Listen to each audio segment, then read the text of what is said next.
The writer made Rickman promise to never tell the secret, and the actor kept his word. I promised her I never would. It was only at the end of the HP era when Rickman finally let the cat out of the bag, admitting he knew the meaning behind Severus's always backstory the whole time. No wonder the last days on set were truly liberating for Alan. He finally got the spotlight to reveal Snape's purpose in hindsight. The last film, it was very cathartic because you were finally able to see who he was. The best secret keeper of the decade title totally goes to Alan, which only proves how much integrity the actor had. However, keeping $1 million worth secret was not the toughest challenge the actor experienced in the final days on set. Special effects hit his off-screen struggles. Believe it or not, absolutely nailing the character's mannerisms was just not enough to make the scene happen for Alan. No matter how spectacular and breathtaking, you remember the movies, the actors didn't have the same privilege the viewers did of seeing the visuals while they were performing their parts. Rickman himself admitted that CGI became trickier with each movie, leaving the actors wondering what the exact final product would be. Forget sophisticated architecture. In his Empire interview in 2015, the British legend shared how it felt filming his last scenes, saying, "By the end, the actors were in a pile of shitty old grass out the back of Leavesden with a football stadium of lights. Remember that game-changer of a scene in Harry Potter and the Deathly Hallows Part 2 where Snape and Voldemort exchanged their last words? Well, do I have news for you. A whole crew was standing around Ralph Fiennes and Rickman with no clue what to do. It was basically down to the two actors to do their best to make the magic happen in their minds." While on set, Alan could only imagine what was going to be put around him, and that is what kept him on his toes. Thank God for the sheets of flame. Yet that was not the only bizarre, conflicting moment for Alan on the set of the Wizarding World. Fighting with a collie? Praised highly for his respect and compassion for people, it may come as a surprise that Alan fought with a co-star. But not to worry, we're just talking about the dramatic battle between the two powerful wizards, Professor Snape and Professor McGonagall, who was portrayed by another British legend, Dame Maggie Smith. The actor admitted that the sparks and flames we saw hit the air were far less spectacular in the pre-edited scene. Holding a wand is not the most threatening. The only magic that was actually happening on set was Alan swinging a wooden stick in front of him while showing off layers of his cape. Severously, though, it was an awkward and bizarre feeling for the HP star, especially as he had to fight the object of his admiration and worship, his fellow actress. Rickman stated that Smith had been an honored friend of his for decades prior to the franchise, and the scariest thing for Alan in the scene was actually Smith's arching eyebrow. Interestingly, the cast revealed that Alan himself was the one who frightened people the most. Left his co-stars terrified? Even knocking on his door, terrifying. Is there a single kid who wasn't intimidated by the dark stature of Snape and his lengthy cape? The funny thing is, Rickman didn't even need an intricate costume to embody the mysterious villain. It came naturally to him. The director of the first two installments, Chris Columbus, confessed that he was scared of the actor the day he met him. Perhaps that's exactly how he knew Alan was the best fit for the role. However, you can't judge a person by the first impression, and Rickman proved that immediately. The actor had the most generous soul and would always pay the bill every time the cast went out for dinner. The star would often gather crowds of kids around him to entertain them, leaving unforgettable memories for those who were lucky to have met him. Alan treated every single member of the young cast as equal peers, and was far funnier than the screen can show. On one occasion, Rickman became inseparable from his iPod with the help of Oliver Phelps, who played George, and Ivana Lynch, aka Luna. Now you can wonder whether in between scenes of the Deathly Hallows, Alan was actually jamming to his latest tunes recommended by these two. The opposite of intimidating, Rickman was all about warmth, and all those emotional feelings came out on the last day of the shoot, passing on wisdom upon leaving. It's time to say goodbye to two of your finest Defense Against the Dark Arts teachers.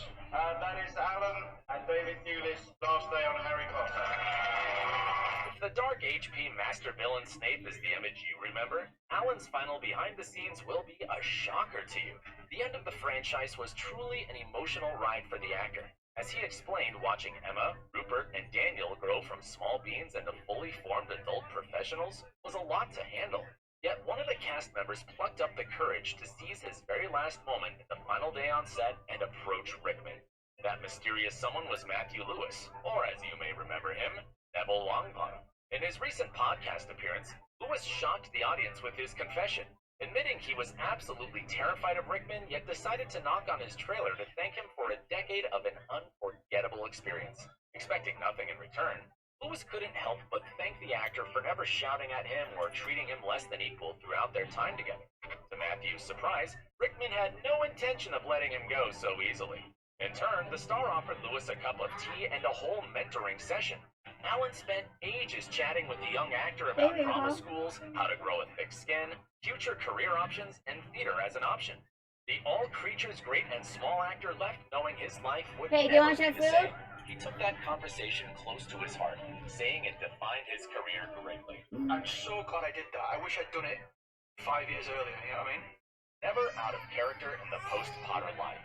While there could be anybody else to play Snape, Alan did not just play it, he lived it.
Evan, do you want food?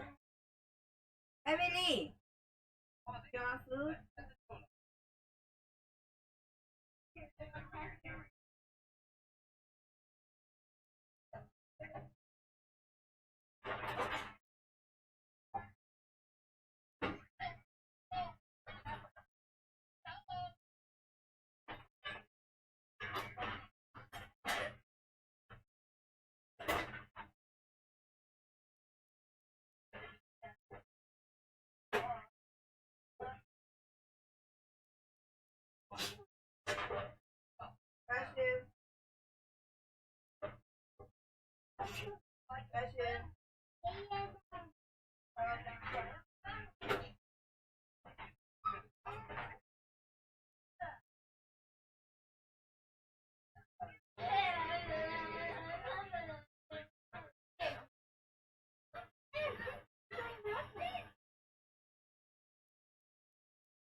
And Daniel Radcliffe's post-Potter life story is evidence of that. The way Severus looked after Harry Potter very much resembles how Alan cared about Daniel Radcliffe in real life. According to a collection of personal letters made public in 2018, Rickman gave Daniel Radcliffe a copy of The Catcher in the Rye, but that's not where their friendship ended. In fact, Radcliffe admitted that Rickman was one of the loyalest and most supportive people he's ever met in the film industry. He was truly a mentor for Daniel and remained so for many years. Alan didn't just stay in touch with the boy who lived. He came and saw everything Radcliffe ever did on stage, both in London and New York. Alan was more than just a screen legend. He was an incredible person, and as his co-star revealed, if you call Alan, it really doesn't matter where in the world he is or how busy he is with what he's doing, he'll get back to you within a day. Losing Rickman was the news no one was ready for.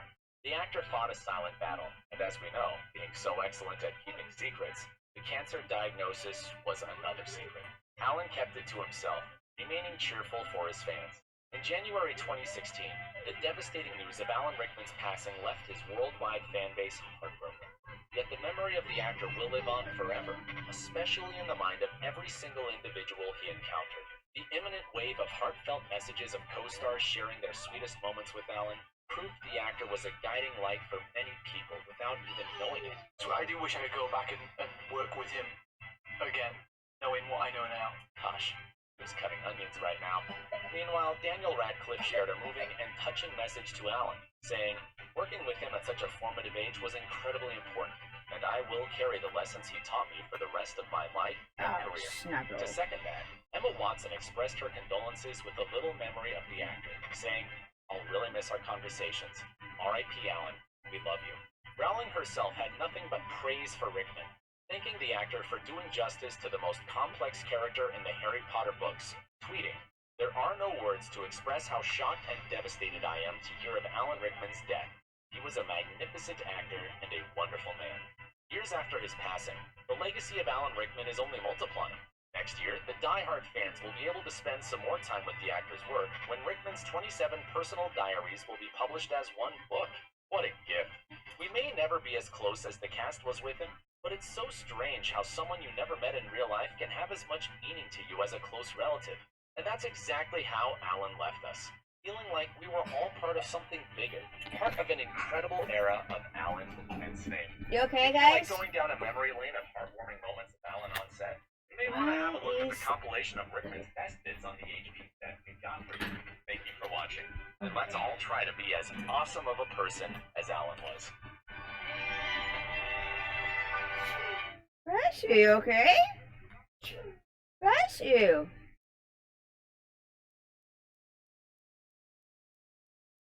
Something was very playable, if it had a kind of a toy quality to it. Property's got to be toyetic. Toyetic. Yes, toyetic. Hey everyone, I'm Rebecca and welcome to Ms. Mojo. Today we're counting down our picks for the top 10 toys with a cult following. You feeling lucky, punk? Easy, Ironhide. Just kidding. I just wanted to show it my cannons.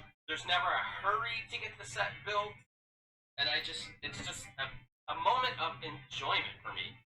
It's just something I very much love. For this list, we're ranking the toy lines with rabid fan followings, but we are leaving video games and trading cards for another list. So, what are your toy obsessions? Let us know in the comments. Alright, let's get to it. Number 10, Beanie Babies. So, have all Beanie Babies increased in value over the years? I figured in 10 years, Okay. it'd be a good college fund. No, they have not. However, a certain number of these iconic 90s toys are worth a pretty penny, and as a result have earned themselves a dedicated following. Okay, so maybe the appeal of Beanie Babies isn't so much their cuteness, although they are cute, as it is their financial potential. But toy fans still seek them out for nostalgic purposes. You can't beat a Beanie Baby. They're just so harmless and cute, so, and they're fun. Of course, it helps that Beanie Babies were designed to become rare and hard to find. It makes the hunt all the more fun. You had to schedule them when they were being released. What stores they were going to be at. Okay, get in the car. They've got Beanie Bear number 62. Number 9, Transformers. Speaking of nostalgia, is there any decade more steeped in this feeling than the 80s? It was arguably the decade for cartoon toy tie-in. An era where the Saturday morning show was greenlit just to assist with merchandising. It was clear that these overly accurate names weren't going to excite the little American children. So Hasbro had some work to do. What they lacked for the American market was a story. Of course, not every 80s toy was like this, but there are a number of iconic lines, including Teenage Mutant Ninja Turtles, G.I. Joe, and Transformers, that continue to resonate with their fans. I think we all knew in the day. But then it surprised us. It was bigger than we thought. The latter in particular has undergone so many transformations over the years, from comparatively simplistic robots in disguise to stars of their very own lucrative big screen franchise. My name is Optimus Prime. We are autonomous robotic organisms from the planet Cybertron. But you can call us Autobots for short. Never underestimate the power of nostalgia and how much it means to adults with disposable income. Number 8, WWE action figures. Professional wrestling can be sports entertainment for all ages, but adults of a certain generation will likely remember their initial experiences with the squared circle, and as a result, have a deeper desire to reconnect with their inner child. I'll be strutting a gun, and the Macho King will be sleeping, yeah! Enter WWE action figures. The best way to celebrate your past while sharing it in the present with your kids. Dad, isn't my turn yet? It's only been 10 minutes. It's been 4 hours. We all know that toys are meant to be played with, but But we also know that many times, the lines of WWE action figures never leave their plastic molding. However, the excess of loose 80s figures out there on the secondary market means that families can have their cake and eat it too when it comes to playing out their own wrestling storylines. New WWF figure so close to the real thing! It's like being in the ring! Number 7. McFarlane Toys. The success of a toy line isn't always necessarily based upon an original idea. Eh, por Sometimes ahí.